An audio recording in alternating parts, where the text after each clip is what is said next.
Bom dia, queridos. Graça e paz da parte do Senhor Jesus. Espero que todos estejam bem.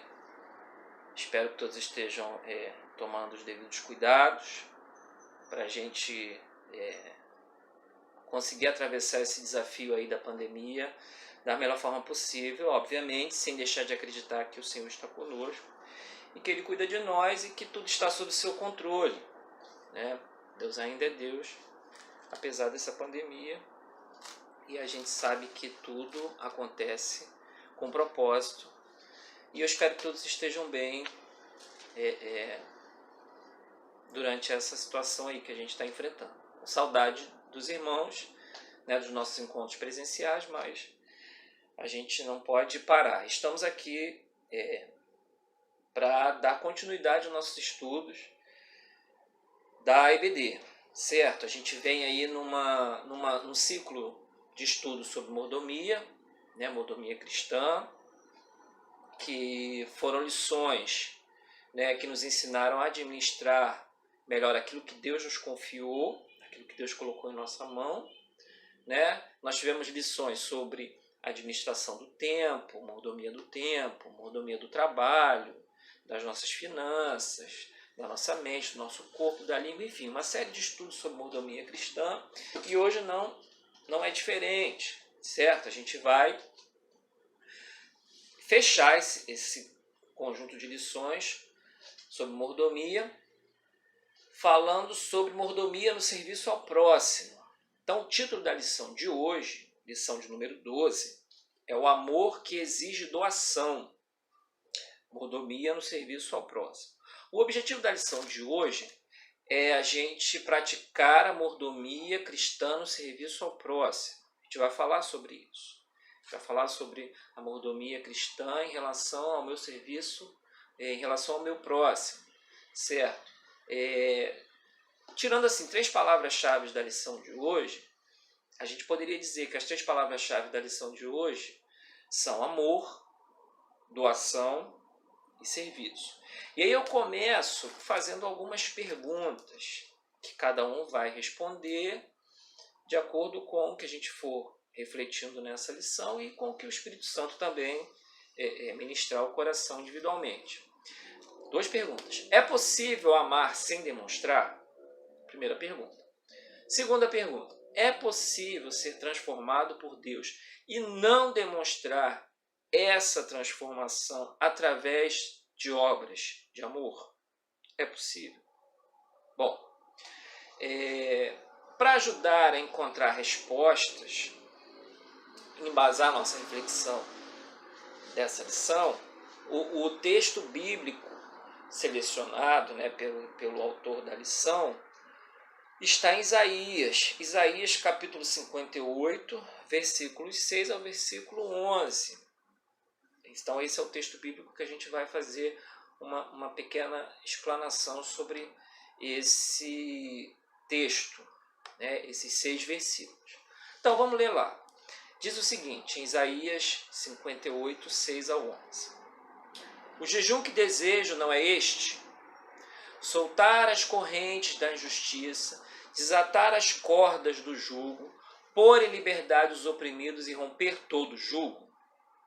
Não é partilhar sua comida com o faminto, abrigar o pobre desamparado, vestir o nu que você encontrou e não recusar ajuda ao próximo? Aí sim, a sua luz irromperá como a alvorada e prontamente surgirá a sua cura. A sua retidão irá diante de você e a glória do Senhor estará na sua retaguarda. Aí sim, você clamará ao Senhor e Ele responderá. Você gritará por socorro e Ele dirá: aqui estou. Se você eliminar do seu meio o jugo opressor, o dedo acusador e a falsidade ao falar.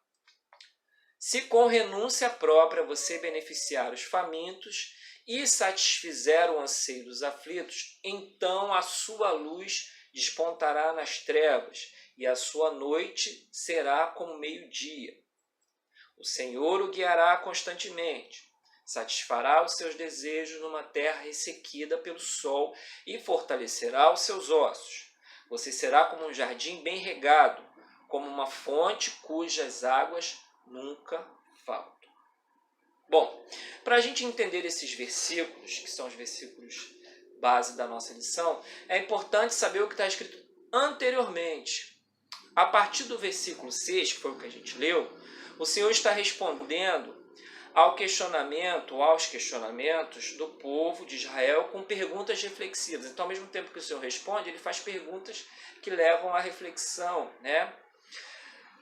O povo questionava o porquê deles jejuarem e não serem atendidos nas suas súplicas, né? Por que eles jejuavam e não eram atendidos.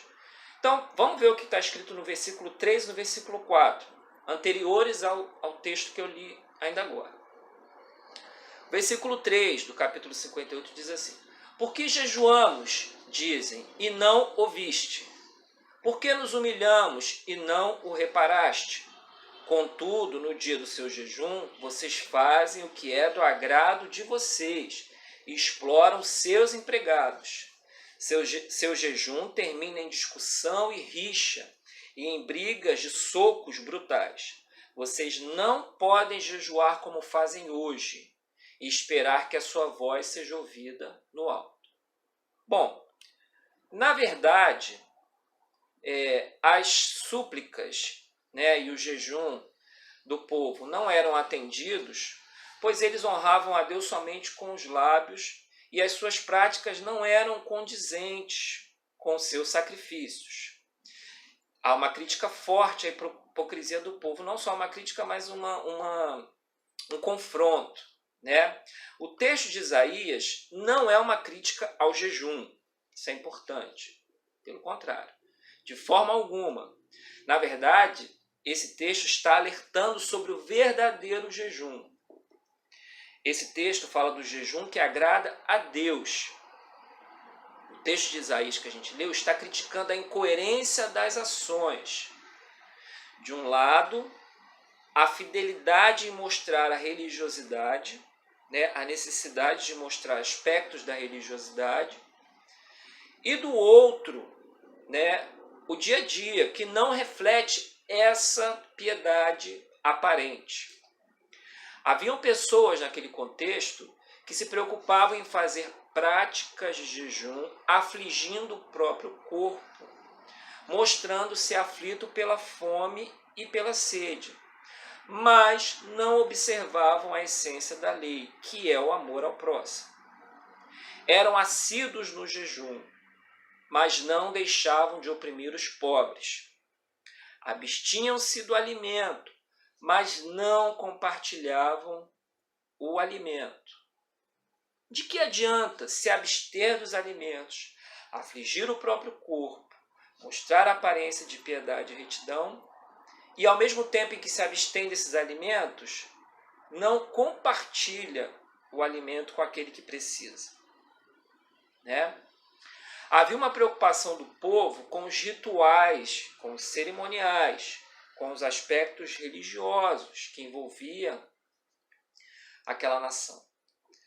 Havia uma preocupação com uma adoração externa, né, com serviço, com uma devoção, melhor dizendo, externa. Mas não havia uma preocupação legítima, né, verdadeira do adorador em agradar a Deus com atitudes amorosas e concretas. Então esse é o contexto, digamos assim, desse texto de Isaías, né? Ele não está fazendo uma crítica ou condenando o jejum, pelo contrário.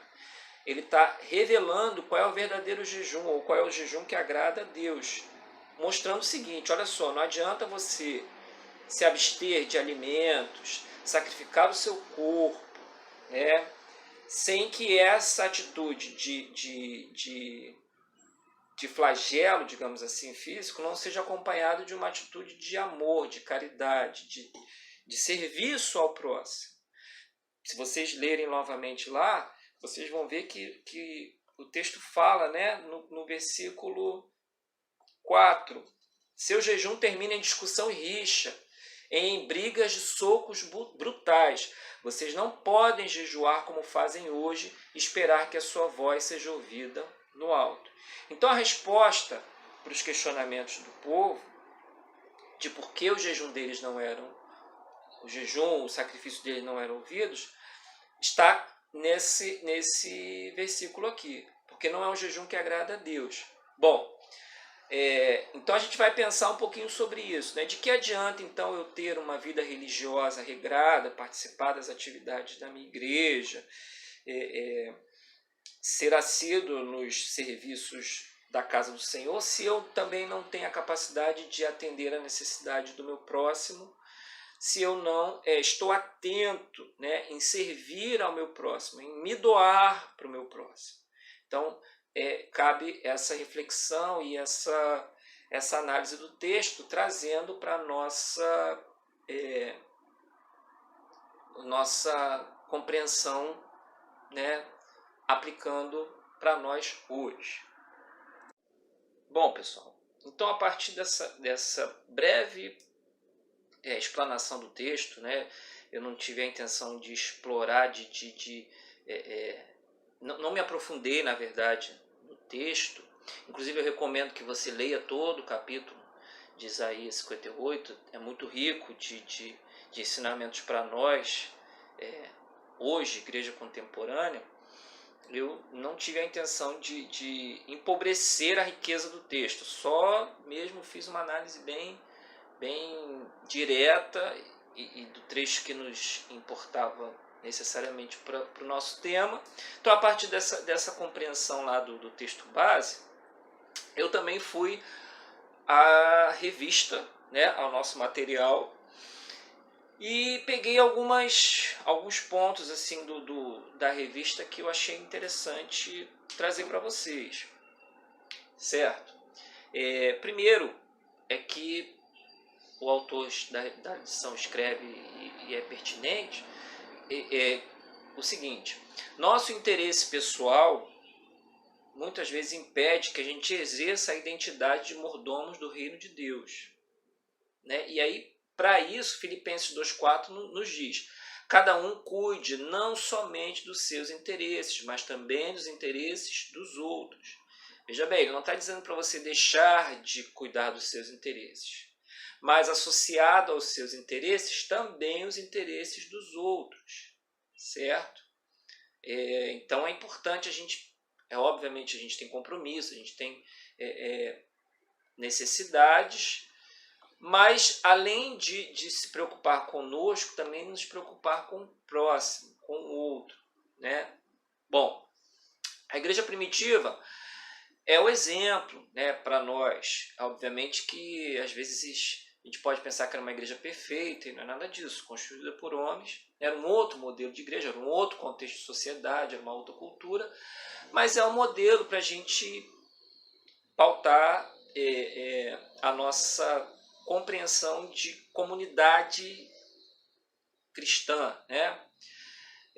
Porque havia um desprendimento e uma ideia de que tudo era de todos, né? De que o interesse comum era superior ao interesse individual. O serviço cristão pressupõe doação, e aí eu fui ao dicionário para ver o sentido da palavra doação, né? E segundo o dicionário online da língua portuguesa, doação é a ação de doar. Então, é de oferecer alguma coisa a alguém. Então, veja bem, eu falei de amor e agora eu estou falando de doação, que é a parte prática desse amor, certo? A parte prática do amor cristão que se revela através do serviço. Olha aí as 3 palavras que eu disse no início, 3 palavras-chave. E aí eu gosto sempre de fazer algumas perguntinhas e deixo para vocês refletirem, né? Como posso ser útil para o corpo de Cristo e expansão do reino de Deus? Como posso ser útil na minha igreja, né? Na igreja na qual eu sirvo?